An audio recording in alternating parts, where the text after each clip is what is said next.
ಅತ್ಯುದ್ರಿಕ್ತ ವಿದೋಷಸ್ಸುಖ ಮಹಾಜ್ಞಾನೈಕತಾನ ಪ್ರಭಾ ಸರ್ವಪ್ರಾಭವ ಶಕ್ತಿ ಭೋಗ ಬಲ ಸತ್ಸಾರಾತ್ಮ ದಿವ್ಯಾಕೃತಿ ಸೃಷ್ಟಿ ಸ್ಥಾನ ನಿರೋಧ ನಿತ್ಯ ನೇತಿ ಜ್ಞಾನ ಪ್ರಕಾಶಾವೃತಿ ಧ್ವಾಂತಾ ಮೋಕ್ಷ ವಿಮೋಕ್ಷದಂ ಹರಿಮಜಂ ನಿತ್ಯಂ ಸದೋಪಾಸ್ಮಹೇ. ಏನಾಗಿತ್ತು ನಿನ್ನೆ ಕೊಟೇಶನ್ ಮುಗಿದಿತ್ತು. ಮುಗಿದ ಮೇಲೆ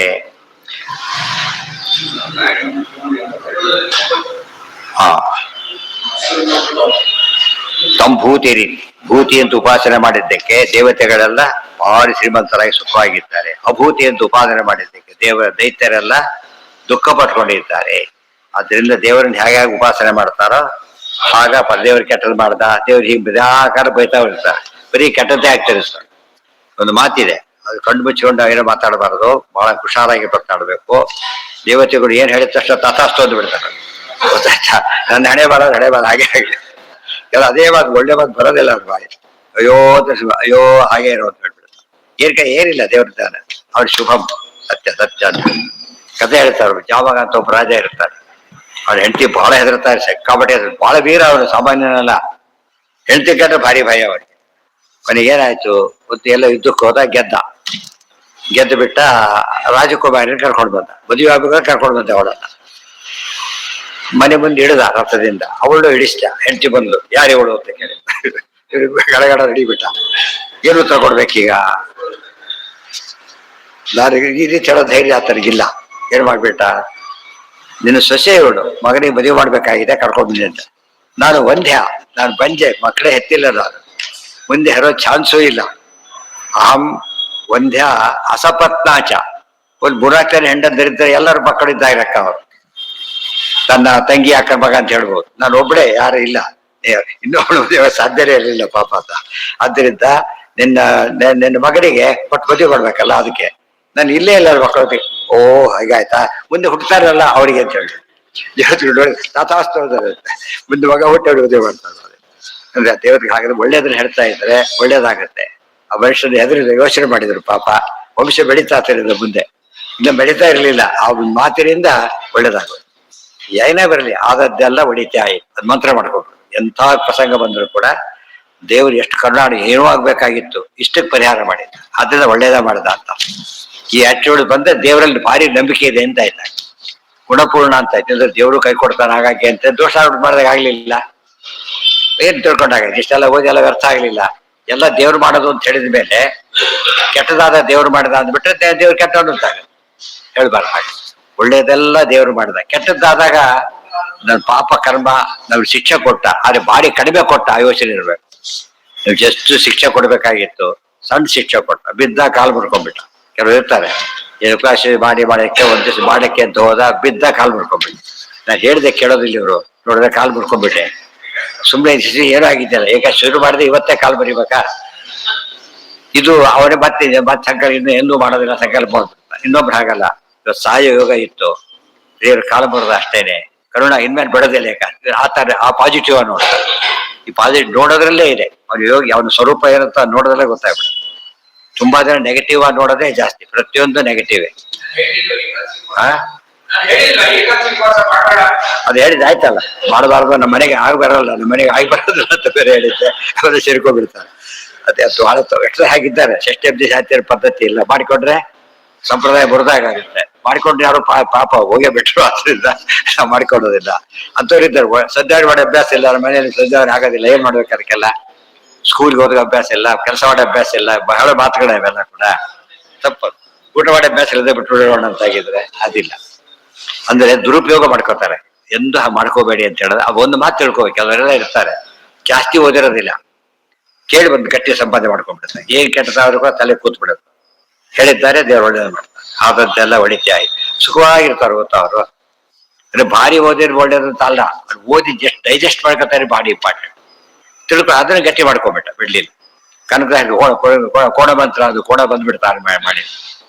ನಾರಾಯಣ ಅಂತ ಹೇಳೋದು ಬರೋದಿಲ್ಲ, ಯಾಕಂದ್ರೆ ಅವನಿಗೆ ಶ್ರದ್ಧೆ ಇಲ್ಲ, ಅವರಿಗೆ ಶ್ರದ್ಧೆ ಇತ್ತು. ಅದು ಎಷ್ಟು ಕಲಿತೇವೆ ಎಷ್ಟು ಇಂಪಾರ್ಟೆಂಟು, ಎಷ್ಟು ತಿಂದದ್ ಲೆಕ್ಕ ಅಲ್ಲ, ಎಷ್ಟು ಜೀರ್ಣ ಆಗತ್ತೆ ಇಂಪಾರ್ಟೆಂಟ್. ವಾಮಿಟ್ ಮಾಡ್ಕೊಂಡು ತಿಂದೆಲ್ಲ ಓದಾಗ ಲೆಕ್ಕ. ಅದನ್ನೆಲ್ಲ ಅಭ್ಯಾಸ ಮಾಡೋದು. ಸಾಧನೆ ಬಹಳ ಸುಲಭ ಮಾಡ, ಅರಿತವರಿಗೆ ಅತಿ ಸುಲಭ ಶ್ರೀಹರಿಯ ಪೂಜೆ. ಸಾಧನೆಗೆ ಬಗೆಗಾಣೆ ನಿನ್ನಬಹುದೇ, ಸಾದರದೆ ಗುರುಕರಣ ತಾ ಪಡೆದ ಬಳಿಕ. ವಿಜಯದಾಸರ ಹಾಡು. ಸಾಧನೆ ದಾರಿ ಇಲ್ಲ ಅಂತ ತಿಳ್ಕೊಂಡು ದಡ್ರು ನೀವು. ಪ್ರತಿ ಕ್ಷಣ ಸಾಧನೆ ದಾರಿ ಇದೆ, ಪ್ರತಿ ಕ್ಷಣದಲ್ಲೂ ಕೂಡ ಇದೆ. ದೊಡ್ಡ ಹಾಡೋದು ಕೆಲವು ನೋಡ್ಬೇಕು. ನೀವು ಎಂದು ಕೊಟ್ಟೆ ಅಭ್ಯಾಸ ಇಲ್ಲವನು ಯಾರಿಗೂ ಕೂಡ. ಏನೋ ಗಿರಣಿಗೆ ಹೋಗಿದ್ದ, ಇಟ್ಕೊಂಡ ಗಾಳಿ ಬೀಸಿ ಇಟ್ಟು ಹಾರೆ ಹೋಗುದು, ಅದು ವಾಪಸ್ ತಗೊಳ್ಳೋ ಚಾನ್ಸ್ ಅಂತೂ ಇಲ್ಲ. ಆಗ ಹೇಳ್ತಾರೆ ಕೈ ಮೀರಿ ಹೋದದ್ದೇ ಕೃಷ್ಣ. ಈಗಲಾರು ಕೃಷ್ಣಾರ್ಪಣ ಹೋಗ್ಲಿ, ಇದೇನಂತೂ ಕೊಟ್ಟಿದ್ದಿಲ್ಲ ಅಲ್ಲ, ಅದು ಕೃಷ್ಣ ಇದು ಅಷ್ಟಕ್ಕೆ ಪುಣ್ಯ. ದೇವರು ಅದಕ್ಕೂ ಕನುಗ್ರಹ ಮಾಡ್ತಾರೆ, ಅದಕ್ಕೊಂದು ಪಾಯಿಂಟ್. ಇಷ್ಟ ಹೇಳ್ತಾರೆ. ನಿನ್ ನಮಸ್ಕಾರ ಮಾಡೋ ಗೊತ್ತಿಲ್ಲ ಹೋದಲ್ಲೋ, ಮೈ ಮರೆತು ಮಲಗುವುದೇ ಮಹಿತೆಗೆ ನಮಸ್ಕಾರ. ಮಲಗ್ತಿಯಲ್ಲ, ದೊಡ್ಡ ನಮಸ್ಕಾರ ಅಂತ ಮಲಗು, ಸುಮ್ಮನೆ ಬರಬೇಡ. ಇದನ್ನು ಎಷ್ಟು ಪುಣ್ಯ ಬರಲಿಲ್ಲ ನನಗೆ. ಪ್ರತಿಯೊಂದು ಮಾತನ್ನು ಅಪ್ಲೈ ಮಾಡಕ್ ಬರುತ್ತೆ ಅಂತ ಹೇಳ್ತಾರೆ.